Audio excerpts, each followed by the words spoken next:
Di dunia sepak bola, ada beberapa nama yang lebih dari sekedar jumlah gol atau trofi yang mereka menangkan.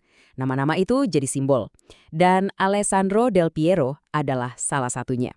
Ceritanya bukan cuma soal pemain bola yang jenius, tapi ini adalah kisah tentang seorang seniman, seorang kapten yang sangat setia, dan seorang ikon yang warisannya bakal abadi.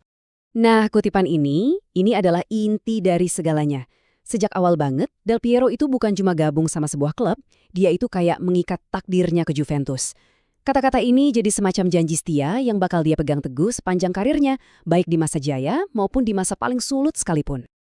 Oke, untuk benar-benar paham betapa hebatnya Del Piero, kita harus lihat satu momen langka di tahun 2008. Lokasinya di mana? Stadion Santiago Bernabeu, markasnya Real Madrid. Di sini, di depan puluhan ribu fans lawan, sesuatu yang luar biasa terjadi. Ini bukan tepuk tangan biasa loh, ini standing ovation. Dan dari siapa? Dari para fans Real Madrid. Momen penghormatan dari rival bebuyutan ini benar-benar nunjukin siapa itu Del Piero. Kehebatannya diakui bahkan sama mereka yang seharusnya jadi musuhnya di lapangan. Warisannya itu melampaui bendera klub. Yuk, sekarang kita mundur ke awal. Babak pertama dalam ceritanya adalah tentang seni. Waktu muda, Del Piero itu seorang seniman sejati. Bolanya itu kuasnya, dan lapangan hijau itu kanvasnya. Dia adalah talenta luar biasa yang melukis mahakarya di atas lapangan. Makanya, dia dapat julukan Il Pinturicchio, yang artinya si pelukis kecil, nama seorang seniman Renaissance. Ini bukan julukan biasa buat pemain bola kan?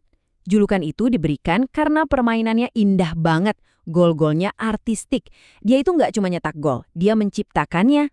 Kejeniusannya itu begitu khas, sampai-sampai ada satu area di lapangan yang dinamain persis seperti namanya, Zona Del Piero. Semua orang tahu apa yang bakal dia lakuin. Dia bakal nyerang dari kiri, motong ke dalam, terus nembak bola melengkung. Tapi hampir nggak ada yang bisa ngentiin dia. Itulah tanda kehebatan sejati. Dan tentu aja, kesuksesan datang dengan cepat.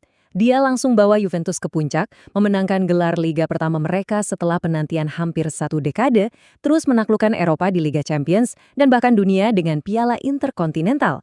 Dia adalah pusat dari kekuatan baru Juventus saat itu. Tapi kan setiap cerita hebat itu pasti punya titik balik.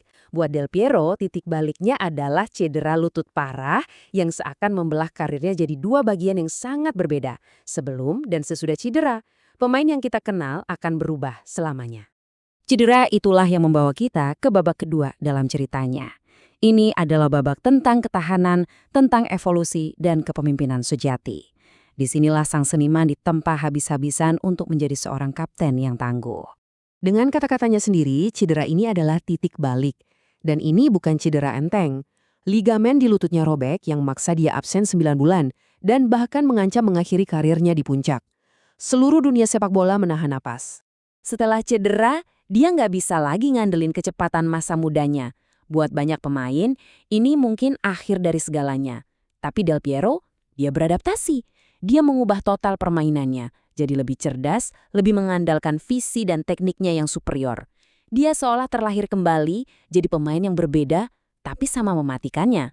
Dan gak ada tahun yang lebih menguji karakternya selain tahun 2006. Bayangin deh, cuma dalam beberapa bulan, dia mencapai puncak karirnya, mecahin rekor gol klub, terus memenangkan trofi paling bergengsi di dunia sepak bola, Piala Dunia. Dan cuma beberapa hari setelah itu, dunianya runtuh. Juventus terdegradasi. Krisis pun terjadi.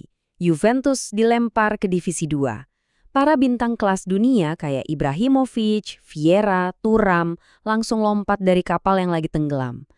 Klub itu benar-benar kacau ditinggalin sama pemain-pemain topnya. Tapi Del Piero nggak ikut pergi. Saat yang lain kabur, dia bertahan. Kutipan ini menjelaskan semuanya. Dia memilih untuk ikut turun ke Serie B bareng klub yang dia cintai. Dan di saat-saat paling kelam itulah, loyalitasnya bersinar paling terang. Statusnya sebagai legenda sejati Juventus terpatri selamanya. Nah, ini membawa kita ke babak terakhir. Setelah membuktikan segalanya di Italia, pengaruh Del Piero meluas secara global. Dia bertransisi dari seorang kapten jadi seorang ikon, seorang duta besar untuk permainan indah ini. Di usia 37 tahun, banyak yang ngira dia bakal pensiun. Sebaliknya, dia malah bikin langkah yang mengejutkan ke Australia. Kepindahannya ke Sydney FC itu bukan sekedar transfer biasa. Itu kayak suntikan adrenalin yang langsung menempatkan Liga Sepak Bola Australia di peta dunia. Dampaknya luar biasa dan terasa langsung. Media global tiba-tiba ngeliput A-League. Stadion-stadion jadi penuh. Pemain-pemain bintang lainnya jadi ikut jejaknya. Dan di lapangan, dia masih nunjukin sihirnya. Masih nyetak gol-gol penting. Dia mengubah landscape sepak bola di satu negara. Bahkan setelah gantung sepatu, ceritanya belum selesai. Dia bertransisi dengan mulus dari pemain jadi seorang negarawan senior dalam olahraga ini. Dengan suara yang tetap didengar dan dihormati di seluruh dunia. Pengaruhnya terus berlanjut. Dia jadi salah satu pemilik klub di Amerika, seorang analis sepak bola yang cerdas di televisi, dan bahkan namanya sempat disebut-sebut buat mimpin seluruh federasi sepak bola Italia. Ini nunjukin betapa dia sangat dihormati. Jadi, gimana kita bisa merangkum kehidupan dan karir yang begitu luar biasa ini? Warisannya itu dibangun di atas 3 pilar utama: seni, kepemimpinan, dan status ikonik yang melampaui waktu. Mungkin pelatih legendaris Arrigo Sacchi mengungkapkannya dengan paling baik. Dia adalah keberuntungan bagi kita semua. Pujian setinggi ini dari seorang maestro taktik menunjukkan betapa istimewanya Del Piero, bukan cuma buat Italia, tapi buat seluruh dunia olahraga. Dan pada akhirnya, angka-angka ini nggak pernah bohong. Penampilan terbanyak, gol terbanyak selama 19 musim yang luar biasa.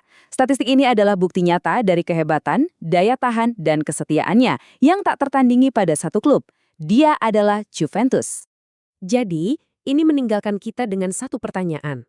Dia adalah seorang seniman yang memukau kita, seorang kapten yang menginspirasi kita dengan kesetiaannya, dan seorang ikon global yang mengangkat citra olahraga ini. Pertanyaannya bukanlah apakah dia seorang legenda, tapi di mana tepatnya dia berada di antara para legenda sepak bola paling lengkap dalam sejarah.